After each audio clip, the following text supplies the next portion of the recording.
yeah, yeah, yeah, yeah, yeah, yeah, yeah, yeah, yeah, yeah, yeah, yeah, yeah, yeah, look, ball player, no watching from the side. Said that you got him next, well go ahead and show him why. No limits in the sky, go ahead and take your shot. This one is for the city, let's show him how we rock. Coaches used to call my phone, what you doing, just got home. What up, everybody? Welcome back to another episode of Up Next, where we tell you who's up next in youth sports. We've been heavy on the basketball because that's our background, but we handle all sports, of course. And what's up, man? I got my co-host in the house, Khalid Green. What's the deal? Peace. Everything's good. I had to bring one of the young killers of the game up on our podcast. You know, Mr. Terrell Myers himself, yes, sir. CEO of WeR. So we just happy to have him, and we want to talk about his formula, man. No doubt about it. WeR, Grassroots basketball program. Where are you based out of? Our home base is Delaware. Mm-hmm. So when people hear that, it's pretty, they're like Delaware, Right. But yeah, we're originally from, like, our home base is Delaware. Okay, but you're in a couple other states too, right? Or did I... Yeah, we have teams in Connecticut, Virginia, DC, Jersey. Mm-hmm. So we're kind of up and down the East Coast. Okay. So just steadily growing with each year. And you guys were the Under Armour Circuit champions in 2014, 16, and 17? Yes, sir. So you're doing your thing, obviously. So let's start off with, how you got into this. I know you had a basketball background. You did your thing as a player. But yeah, so go back to the very beginning, like how you even, where you got your love of, where you got the love of the game, the truth. They can't handle the truth. They can't handle the truth. Can you handle the truth? I don't know yet. I don't know yet. But I want to hear it though.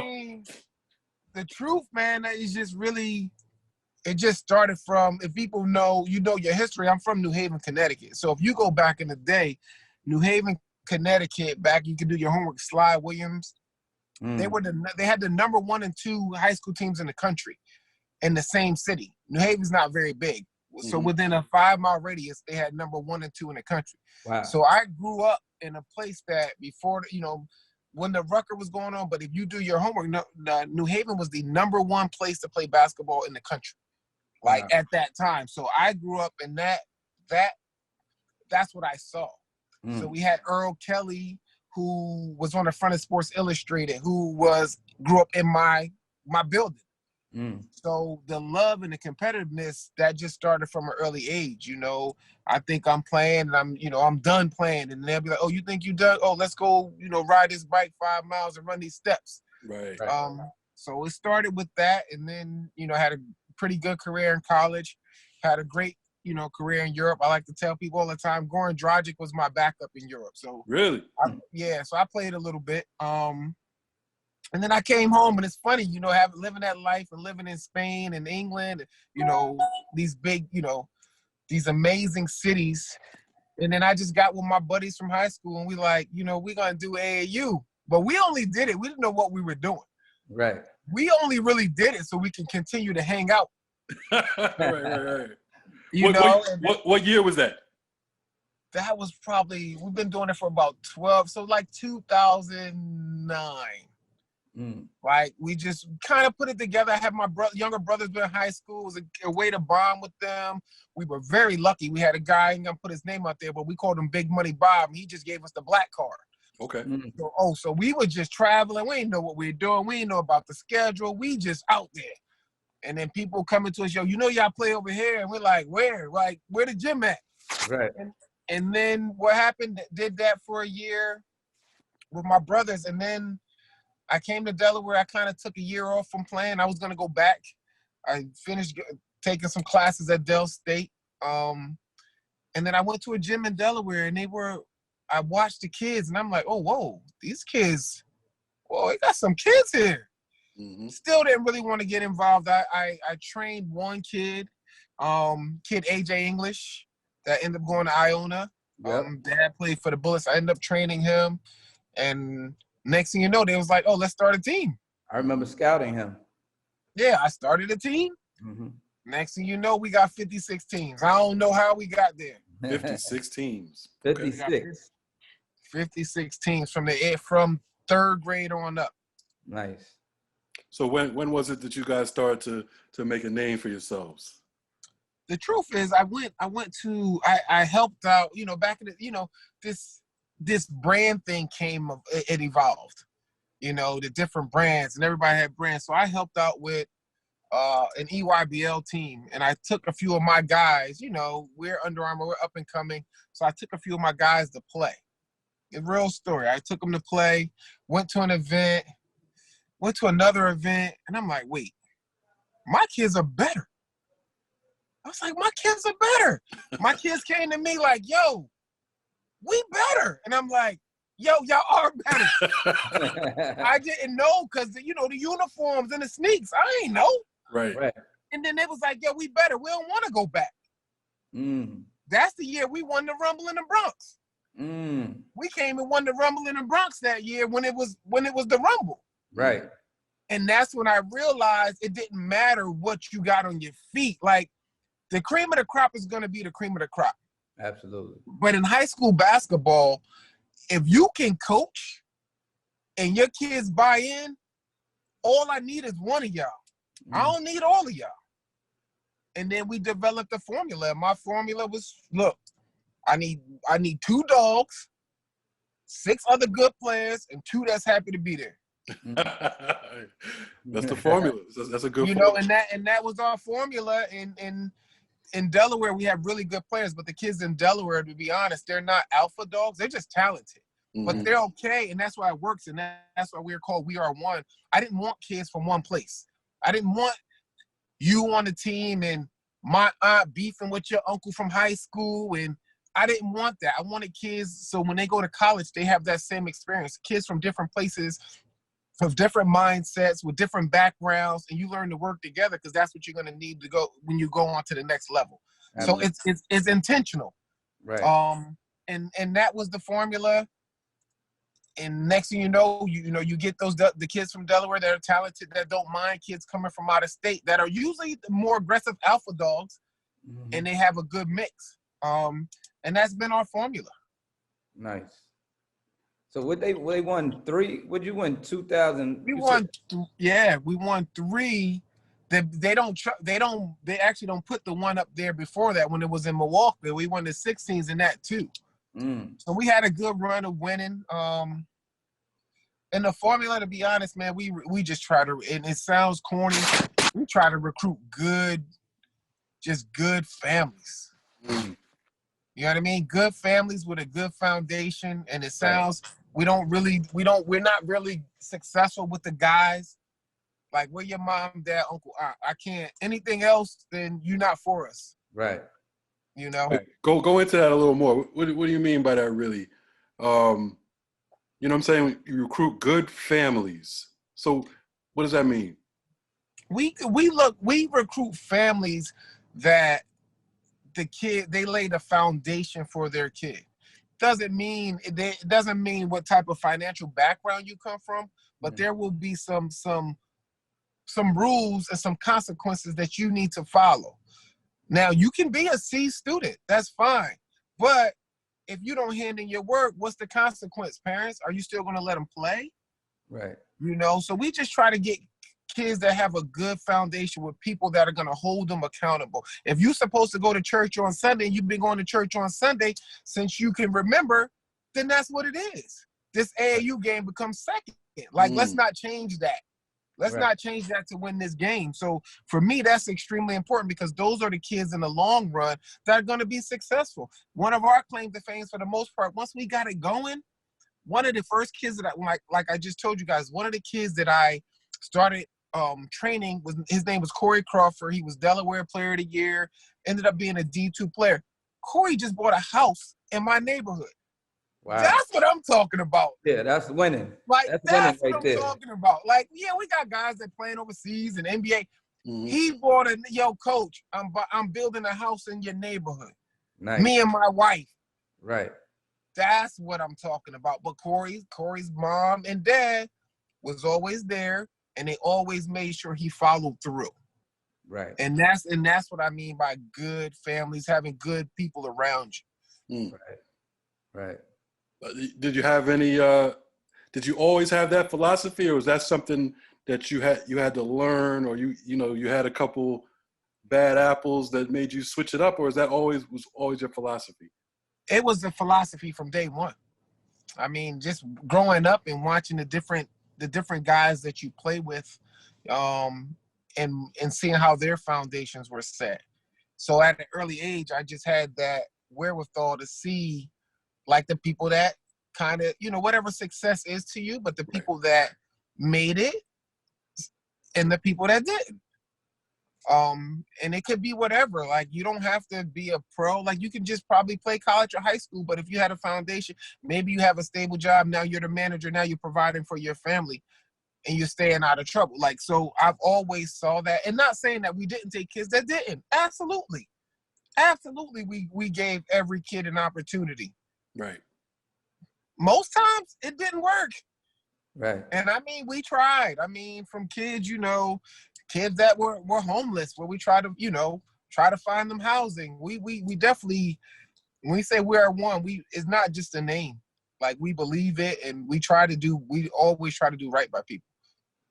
Let's go back to Big Money Bob. Is that guy that ran slam dunk to the beach? Nah, so Big Money Bob. So check this out. So Big Money Bob. This is how this works. So look at my man. Look at him looking both ways right now. Yo, my man, right? So Big Money Bob, my man goes, yo, I need you to come out to the Hamptons, right?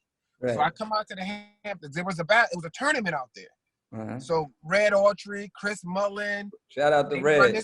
Yeah, so they out there, and then my man's like, yo, I want you to rock with us. So we get out there, we pull up. They got, back in the day, they got five black M5s waiting for the BMW joints waiting for us. Gave us all the keys. I'm like, oh, okay.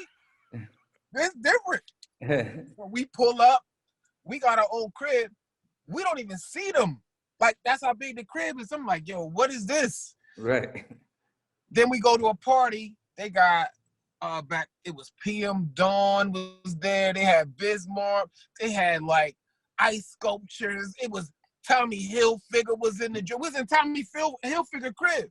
Wow. I'm like, yo, this is like, this is crazy. Sounds like Big Money Bob right there. So Big Money Bob is in the building. Big Money Bob in the building. But my boy used to train his son.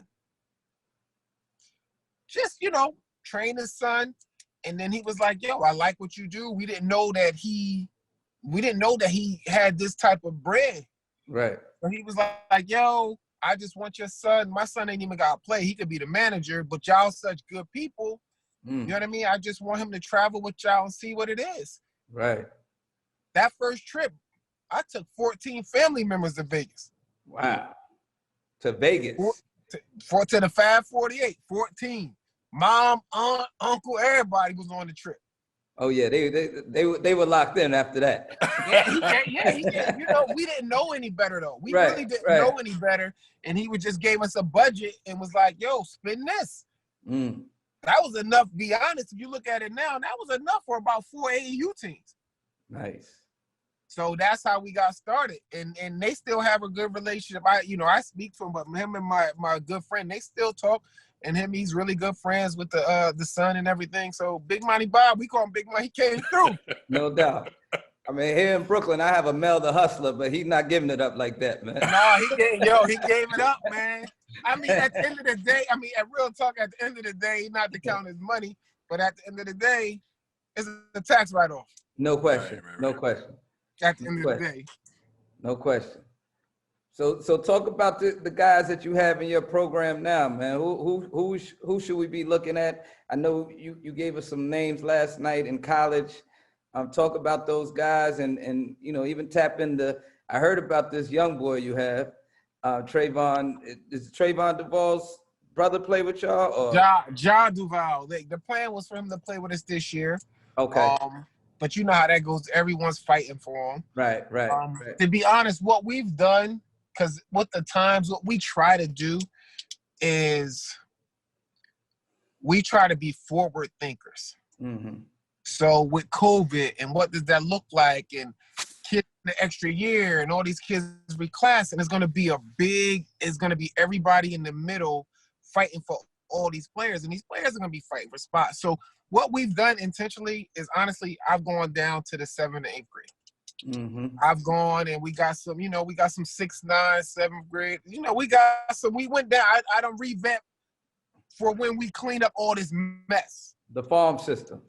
Yeah, because right now what's going to happen is with all these kids, like with college getting an extra year, that means the seniors who think they're at the ACC level now get bumped to the A10 level. The A10 level get back to the MAC level. And then if we have kids that can transfer right away, the NCAA is talking about being able to transfer right away without sitting, you got that whole mess.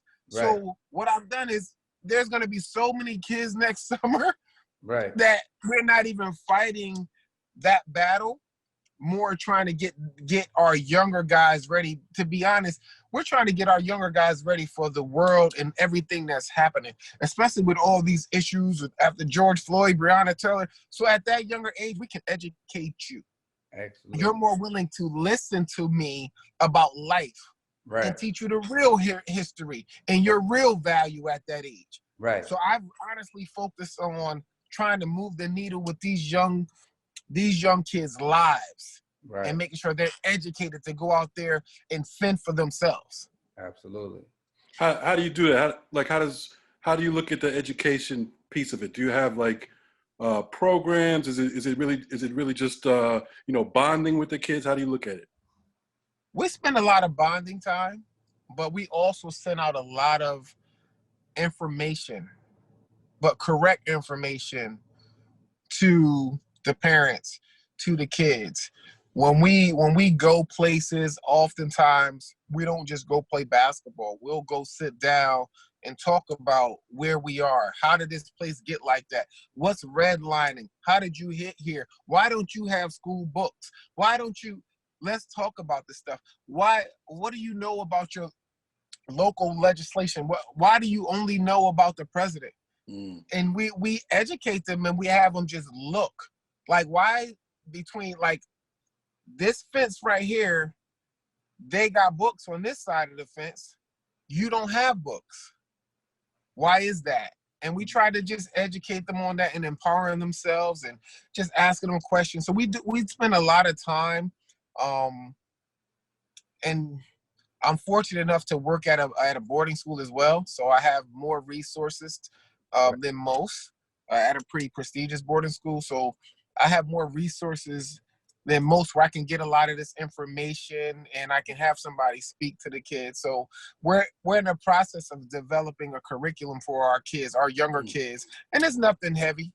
But if I can give you 20 minutes a week just to kind of fill you in what's actually happening in this world, then I feel like, we're doing our part. Right. Well, I like that each one teach one philosophy that you guys are having with the youth, because they're the ones that, like you said, if you can reach them, then that's our future, So understand your value. And I have found out that a lot of these kids do not know their history. So the fact that you're going to the root to find out, to teach them the not just what, but the how, the why is very important. Yeah. Right. I stole this analogy from a good friend of mine, right? So imagine, and I use this with them, right? Dr. Debbie Stroman. Imagine we're at a lake, right? We just kicking it. We're at a lake just chilling. And you see a baby just going down the stream by itself. You like, yo, I gotta go save that baby. You go save that baby. As soon as you get back to shore, is another one. Oh, I gotta go save that baby. Now you got 2. Now it's another one. You're like, oh, real, you gotta go save that baby. Now it's 3. Now then there's another one. Now it's 4. Now we got all these babies. Now I look at you and like, yo, now what do we gotta do? We got to try to feed these babies. We got to clothe these babies. And that's what we do as a society. Okay, we got to feed them. We got to clothe them. That's the here and now. But the question is, where did that baby come from? How did it get there?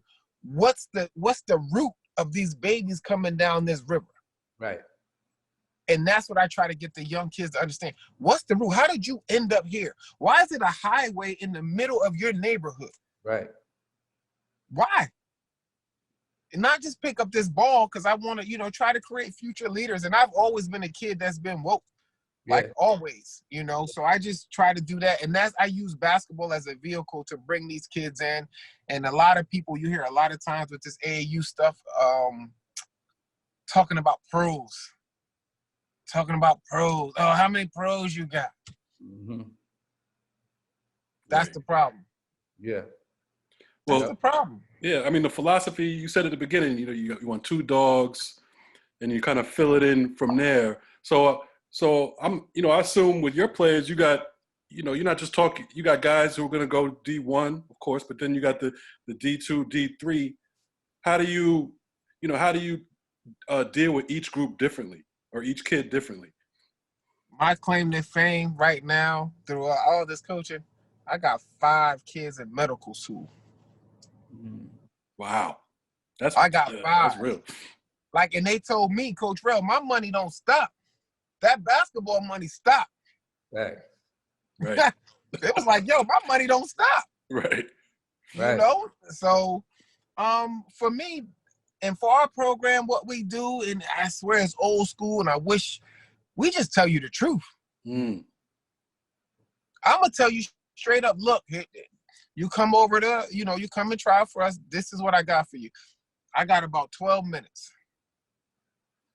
That 12 minutes can turn to 6, or that 12 minutes can turn to 18, but you ain't playing more than 18 because that dog is in front of you.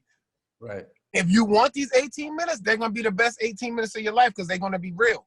They're going to be honest. I'm going to tell you the truth. And when I don't, and I do screw up, I'm going to be man enough to be like, I blew that. I should have played you more. Right.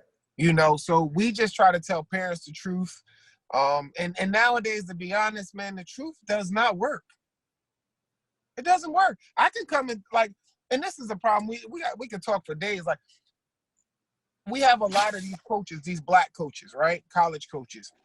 There's no way in my mind, I could be wrong, that Patrick Ewing or Penny Hardaway is not in the Final Four every year. How is that possible? Absolutely. How is Patrick Ewing and Penny Hardaway not knocking on the door every year? Every year. Every year. I know what you're getting at. I know what you're getting at, and I want to speak on that, and I'm going to let you go. But black AAU coaches, here's your commercial. This is a commercial for you. Start sending our resources to our people. Period. It's real simple. Patrick Ewing is a Hall of Famer. Penny Hardaway, is he a Hall of Famer? Or we know he should have been. Will be, right? Should be. But both are legends in the game. Mm-hmm. Start taking care of your own. Period. They've been there. They know what it takes. And a lot of times, not all of them, because some of the coaches, and I tell them, some of the kids, if it's not your fit, it's not your fit. But Right. don't not give it a look. Right. Right. Don't not give it a look. It might not be your fit, but don't not give it a look. And then some of these coaches is like, they will drive by Georgetown to go to Virginia when you could stop on the way back. If you're coming, just say from Delaware, you can stop on your way back to Georgetown just to see what they're talking about. Why you think they do that? To be honest, I think some of the other coaches are more favorable to AAU coaches, and a lot of times our AAU coaches just want to, coaches in general, they just want to take pictures. Right. Sometimes they just want to put certain people on the gram, just like, hey, I took a picture with so and so, and it becomes not about the kid.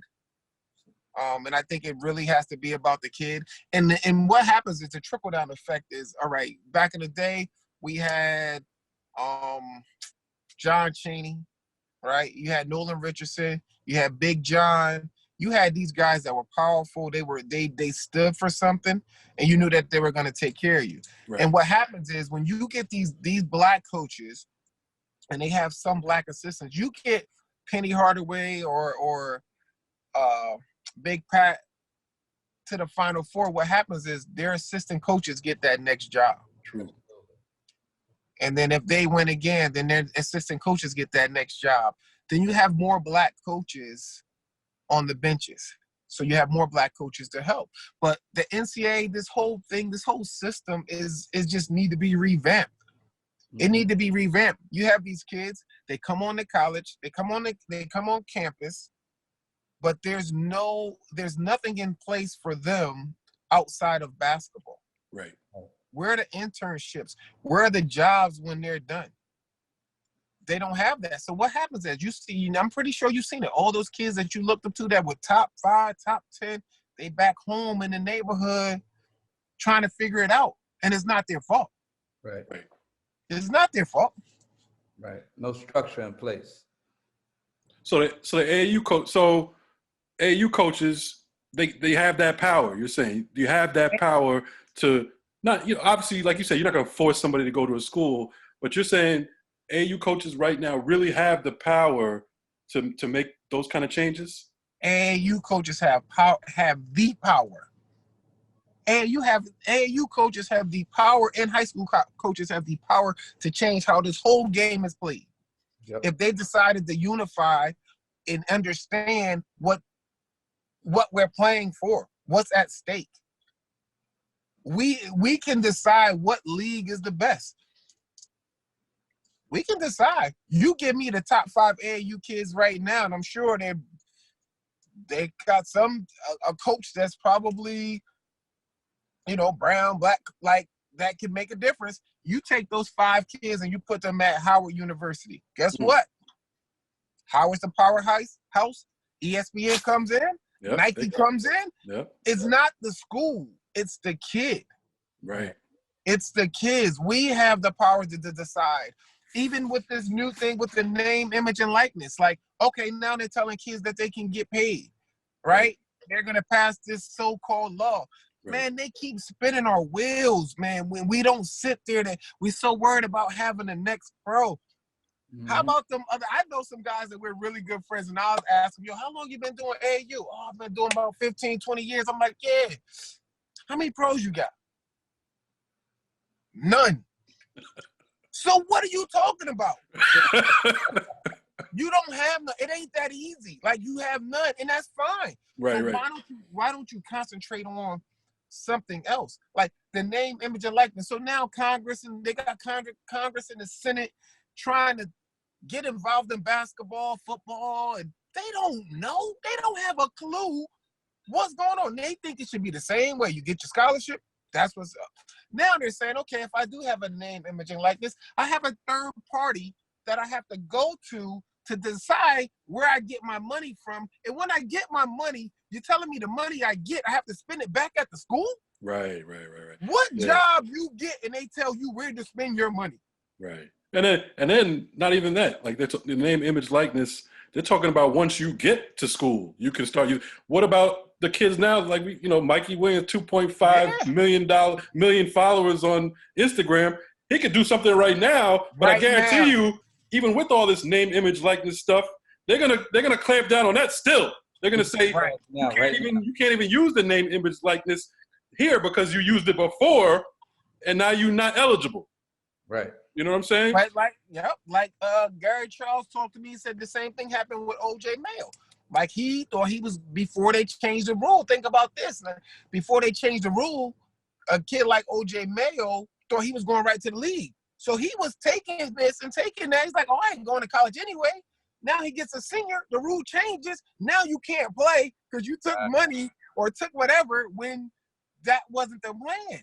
And you changed the rule on me, and now I get hurt. Now I'm stuck. But again, until until the AAU coaches and the players understand their value, it's going to continue to be that way. Right. Shout out to Gary Charles and ABIS. Yes, sir. Advancement in blacks in sports, and Dr. Stroman. Dr. Stroman. Yes, shout out to all of you. What's your role in that, bro? On the grassroots side, I'm the vice president. So I'm in charge. You know, Keith Stevens from Takeover is the president on the grassroots side, and then we're doing a lot of different. Like we have a lot of different jobs where we just try, because it's so much. It's so much to deal with. Right. First, we got to do this voting thing. Right. That's the first thing. Like, we got to figure this out. That's just a start. Once we figure this out, then it's like, where do you start? For me, I think the biggest thing is to try to unify these grassroots coaches. And you're not, like, everybody's not going to be woke. But it's like the Senate. If I can get 52% of y'all on my side, then that's enough to start creating some change.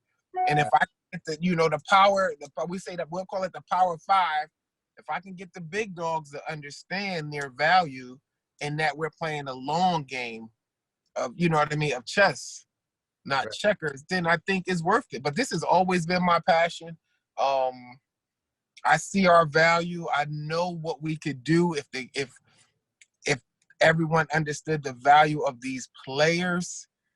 If you understood the value of, and it's frustrating. Even like a Zion Williamson, when he goes and blows his sneaker or whatever, you still play? Yo, I'm not playing. I'm not playing. You know, and it's funny. Even when I play, like, professionally, you got to think about, even professionally. So if a player wants to leave a team in New York, right? He's the worst thing ever. Try to leave the Giants, right? Right. Say Odell wanted to leave. Right. He's the worst thing ever. But when he's at the end of his career and it's time for them to kick him out, it's like, oh, he was a good one. Right. Right? You know your value. It's like, come on, man. You got to understand how this game works. That's right. There's an old saying, know thyself. Right. And it's and that has to be preached to the youth early. Know your value, know who you are as a black man in this society, and know why why they want you. Like, you're a commodity, you're special. So play that long game with it. It's your birthright, man. It's your birthright to make money off your name, image, and likeness, and no one should be able to steal that. So you want to put a cap on the money I make. You want to tell me I can't make money until after my first semester. It's like, at what point do you become at what point do you become a college athlete? Once you sign, or when you're getting recruited? At what point am I a college athlete? Because I'm working. I don't care what nobody says. It's work. If you've been there and you've seen it, and you know you are working. You have zero free time. So we got to figure it out. But until we stop chasing, I wish I had, if they gave me a superpower, my superpower would be able to shut down social media. First, let me ask you, with ABIS, with the grassroots coaches, because I look at that part of it, like the grassroots, like you're right there, like you've been talking about, like you guys, you have all this stuff in your hands, like nothing happens without you guys, really, from the start. So, you mentioned you got to get everybody together, get everybody unified. Do you see that happen? Can you see that happening? Because we've been talking, there's real brothers out there, like you, Atope, and Compton. Like, these are some, Gary Charles, these are some real brothers with real, strong, smart brothers with ideas. Can this happen? Can you get it together? I think we got to hire one of them guys from Google. Because that dopamine that they got on social media, I mean, these kids, woo! Like, that thing is a monster, man. Yeah. Yo, I think we can get it together, but it's one of those things that I don't think is going to happen overnight. I think we have to slowly build our army. Slowly. It ain't going to be, it's going to be slowly, and it's going to pick up as long as people are willing to fight that fight and keep it going. And I know the guys with ABIS, I know they're willing. Like I don't get tired. Right. It's what you want to do every day. You know, and I know the guys that are a part of it and the women, they ready to fight that fight. They're excited about it every day. So I do believe we can make a change and make a dent. It won't be easy, because why would you give up something when you're so called on top? If the NCAA is winning, Right. you know, they're $1 billion, and we can go on to SATs, ACTs, they winning. So why would you stop? They're not gonna just give up billions of dollars because we're fighting and putting some letters out there. But once these kids say, "Yo, I'm done," Right. and mean it, it's over. But even the black coach thing is you're kind of working with what you have already in the system. You know what I mean? Like even with the system the way it is now, there still are, you know, a small number of black coaches. Can that take off sooner than later? I think so. I think it's starting to get some traction.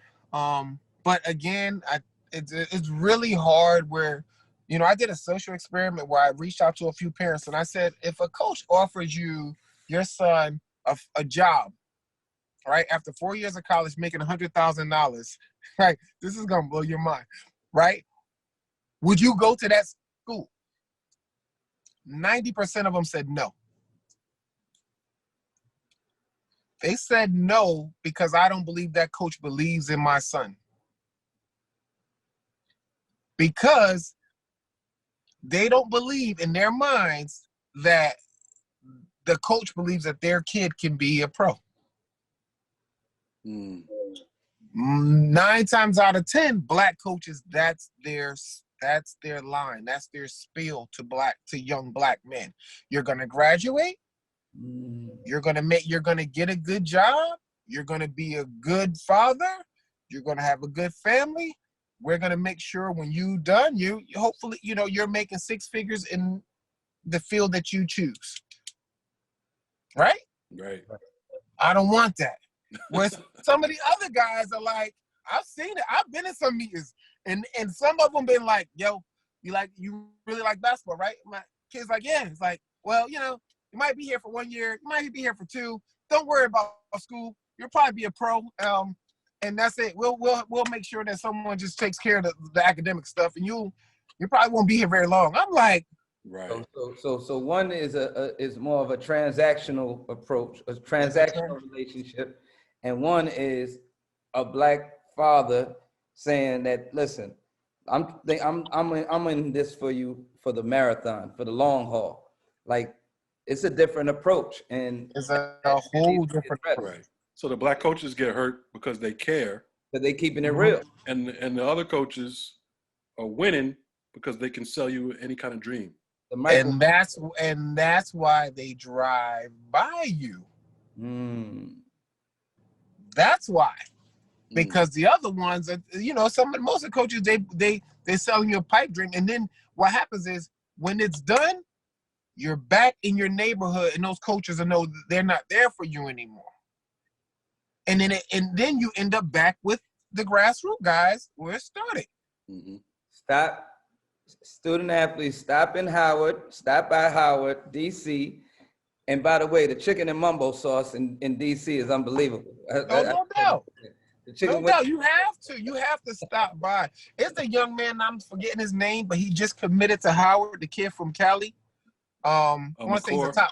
Yeah, McCord. So McCord, he was on one of our calls. And they were, you know, I think he had UCLA and somebody, maybe Kentucky. And he's like, he had to call and say, you know, he wasn't coming. Right. So they asked him, why did you choose Howard? Right. He said, to be honest, he said, I feel like I can make it anywhere. And then I want to get into politics. But he said, to be honest, when I was on my visit, I just felt like I belonged.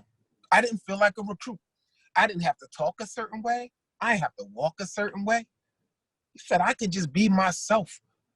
Nobody came running up to me. He's like, I just felt home.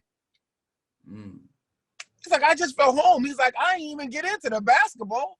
I just felt, wow, this is how it feels. Because, you know, he's an African kid. He's like, this is how it feels just to be around people that look like me, and that goes a long way. And there's kids that can make it everywhere, but to not give it a serious look, you know, is not right. We've been conditioned to believe that certain schools are going to get you there.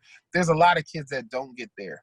And the beautiful thing about Howard, as he's a player, he can find a black agent, black agent there, somebody that's in the business school, black. So, he's in DC. Yeah, so all of that will be right there. That looks just like you and stays in your community. And now he wants to give back to his community when he's done playing. So he was, he was one so that's one. You know what I mean? Like, that's one. Mikey's talking about it, Because you need a couple, even like a school like Howard, you need, it's almost like, we talked about before, the Fab Five type of deal that would just shake everything up. That's my dream. That is my dream, to see the top five just go to one and watch, and they can. Now what will happen is people won't play them. Yeah. They'll make the tournament. And they'll take them off the schedule. Then you got to come through them, and now you will see. Now you got the HBCU band rocking. You got the dancers rocking. Now it's like, oh, this is what this is about. Right. And like you talked about before, people talk about the facilities they have. That's how you create facilities. Get that money in there. All of a sudden, like you said, ESPN's gonna follow that. They're not gonna let the top 5 basketball players in the nation go unseen. They're coming there. They come to you. It is crazy. I didn't even know that, like, ESPN makes a majority of Duke's schedule. Wow. Yeah. They make Duke's schedule. Right. I didn't know that either. Wow. So, it's a game that we all trying to play, and I think more of these conversations and, more people, as they say, and, I'd like to quote Dr. Stroman a lot, like, it's like we want allies and we want people, man, to be honest, allies are cool, but I want you either going to be in the front of me or behind me. Yeah. I don't need nobody on the side of me. No, not right now. No, not right now. Clear distinction lines have already been drawn at this time in this hour, so we know what that is. Mm-hmm. Rel, you have to run? I got about 5 minutes. Okay, just checking. Mm-hmm. So, what you got? I know you went into guys you got playing for you right now. Our college guys are what's going on. Like, we got a kid, Marco Jackson.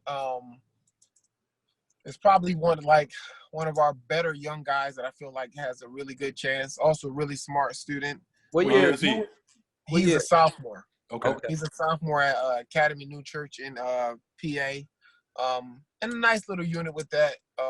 Lewis Hutchison is a junior out at IMG, 6'7" wing. He'll be a big time kid too. So we just steady building that. So that 17s next year, depending on what happens, if we continue to play, if we have this conversation again, we'll be loaded. Mm-hmm.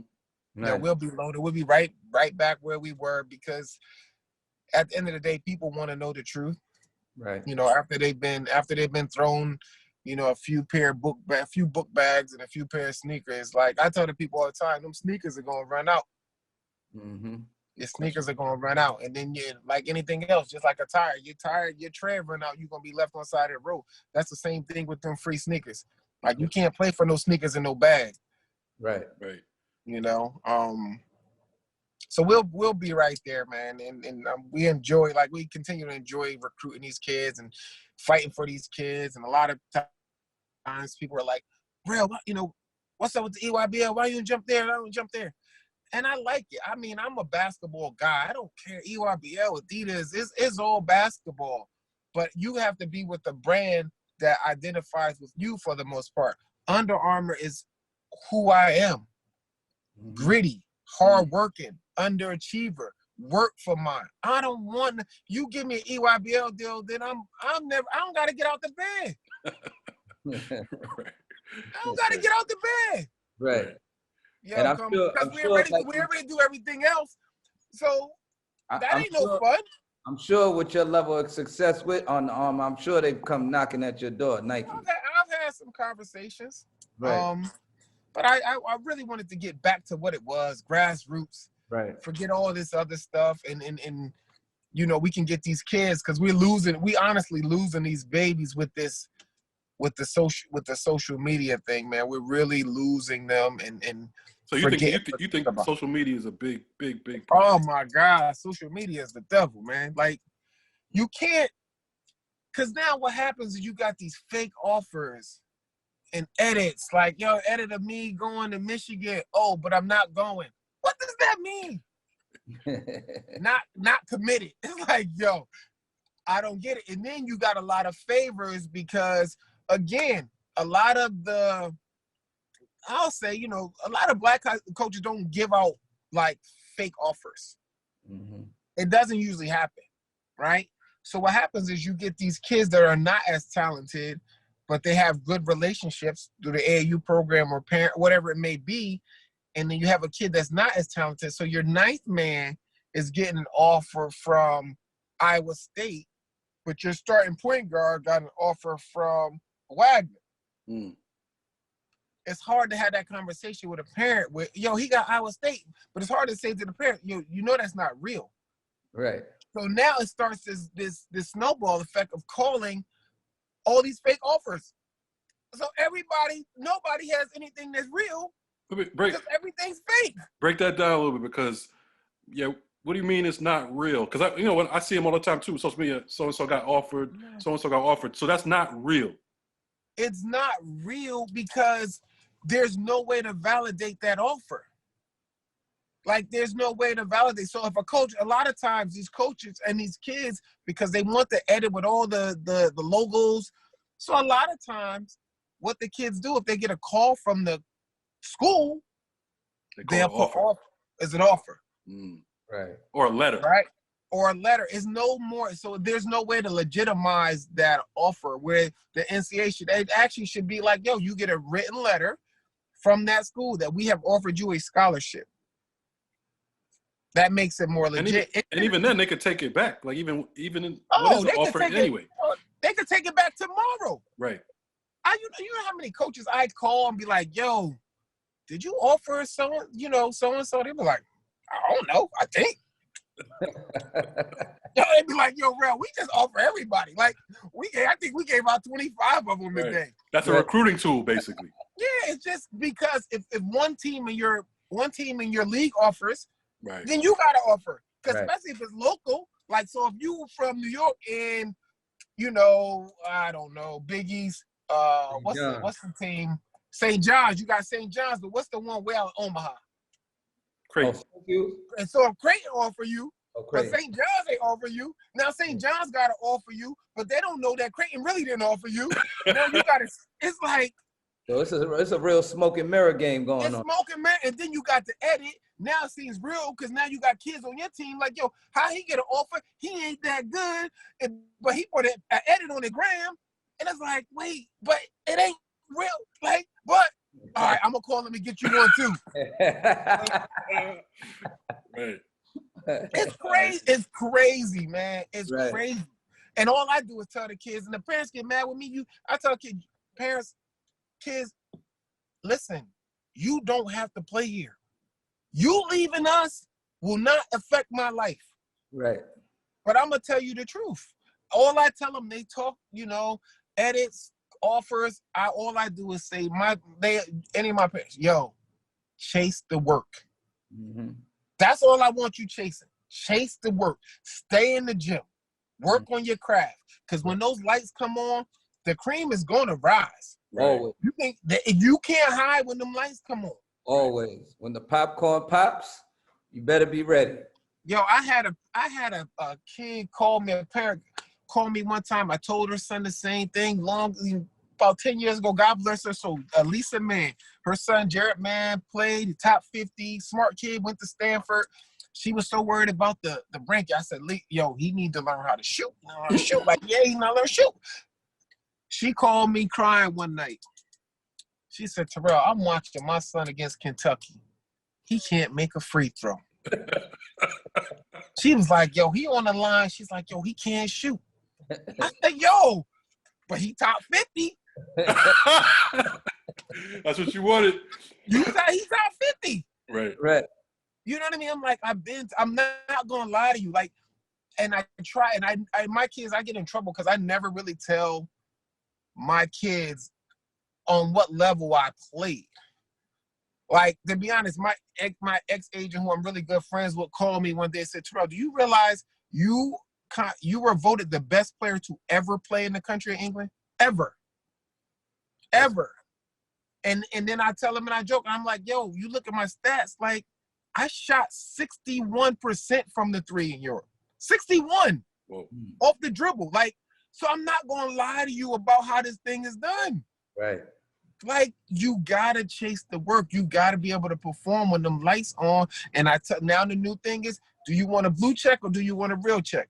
Right. Because that's all they talk to. Yo, coach, can I get the blue? I need the blue check on the gram. I'm verified. I'm like, what? I don't even know what that means. Right. Yo, I need the blue check. Yo, so-and-so got the blue check. I'm like, yo, I can't, man. Verified used to be on the court. Right. No, you got to get the blue check now. Right. Because now, yo, it's so crazy. That's how you get a girl nowadays with the young people. Yo, I'm telling you, man. The chick don't even have to see you play now, right? You know, when you go to the party, you ask for what's your IG? You say her IG, she give you the IG. Once your IG come up blue, it's a wrap. It's a wrap. You golden. Yeah. Wow. Yo, I would have wanted to check too. I get it. Yo, I get the check, but here's my thing. Eventually, she gonna know you can't play. So, right. She gonna leave you anyway, regardless. Anyway. Make sure she does not come to your game when the real just keep playing. Just let her keep saying your ball is life fake videos. Yo, Terrell Myers, man. I know you gotta get out of here. I didn't know this was gonna turn into a comedy show. Word up. We gotta have you back on. Yeah. Word up. We gotta have you back on soon. Yeah. Anytime, man. I appreciate y'all. It was good. Just let me know when, man. Yeah, once we get this thing together. With you one day, man. Yeah, once we get this together, my college kids, and I gotta get them real quick. I like to give them a plug. We got a kid, Bones, not Sean Highland. They call him Busy Bones. He's a bad dude. All right. You gotta check. I was looking for him. What year is he? IG. What's his IG? Oh, he's popular on IG. Okay. I don't know if you put busy. If you put busy, like they got him. Some people got him as a top 10 pick. Oh, he gets busy. Oh, okay. He's a bad dude. So he has a real blue check. Oh no, he deserves it. No doubt. Right. He's a mixture of, and there's no exaggeration, Jamal Crawford, and probably shoots it not as deep, but Trae Young. Wow. How tall is he? 6'4". Okay. No, you gotta check him out. Say no more. And then we got the kid Isaiah Wong also on the board. He's a sophomore. Right. He's at Miami. So we got some kids, and then kid Eric Ayala. So we got some guys. They'll be fun to have. And then you just let me, especially as that time comes around. Yeah. I can probably get those guys on, and you would love to talk. They're fun. Yeah. I'd love to talk to those guys. And then later on, I can get the younger guys. No, yeah. We'll even bring your high school guys on. No problem. Yeah. Just let me know when, man. Okay. My man. All right. Terrell Myers, founder, CEO of the WeR Grassroots basketball program, doing his thing. Thanks for joining us, man. Appreciate it. No problem. Y'all take care. All right.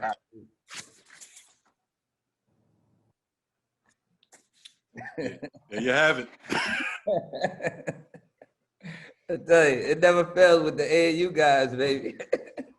Never fails. They can talk forever. They got the gift of gab, baby. No question. Yes, sir. Nah, so that was great stuff. Terrell Myers doing his thing. WeR Grassroots basketball program. Been around for a minute. He gave us some guys to look out for. So, you know, Khalid, I'm sure you'll be on that ASAP. Yeah, I'll be on that ASAP. I got to give a shout out to my other guys in Delaware, my man Kerry, who used to scout with the Charlotte Bobcats, and my boy Dwayne Coverdale, who ran Slam Dunk to the Beach. Those are my guys in Delaware. All right. When I go to Delaware, they tell me where to eat and where outlet to hit up. So all right.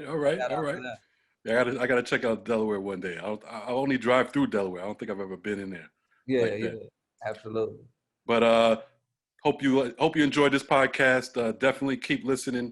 Go to Apple Podcasts, subscribe to the podcast, rate the podcast, give us 5 stars, review the podcast. You can leave comments. Tell us who you want to hear from, what else you would like to hear about, what sports you want to hear, who's up next in, all that good stuff. Follow us on social media at UpNextPod on Instagram and at UpNext_pod on Twitter. And then we let you know who's up next on there, and then we let you know what new podcast is out and all that. I'm gonna edit this, but you want to introduce Dude the music, because the music comes in while we end anyway. So okay, hold on, let me find his name.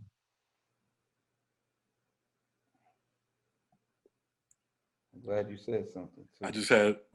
I just did the Bros Pod. We just did the Bros Pod. We had Taylor Rooks on. Wow. I was like, damn. Yeah, That's why we had to go 5 minutes over. I'm sorry, man.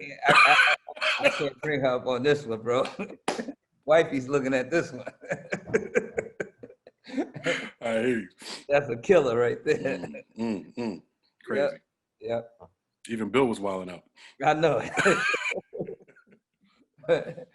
Okay, I got him. I got his name. You ready? Mm-hmm. Yes. I want to give a personal shout out to my nephew Lasana, who's the manager of #Joe Cash, who gave us the nice hip hop flavor intro for our Up Next podcast, man. So shout out to Joe and that hit that's gonna be a hit, man. Yeah, that's Joe Cash. Yeah, #Joe Cash, man. That's a hit, baby. All right. Yeah, the intro and outro. So you probably that's what you're listening. That's what you're listening to right now. Yep. Cop that if it's out. Cop his stuff if it's out. Yeah, first take, you're in trouble, baby. We got our own over here. No doubt. All right. So until next week, we'll keep providing you with the good content and all that, telling you who's next. And we'll be next week at the latest. We got, like as always, we got a lot of stuff, man. We got a lot of stuff in the bag. Yep. Peace out, y'all. Peace.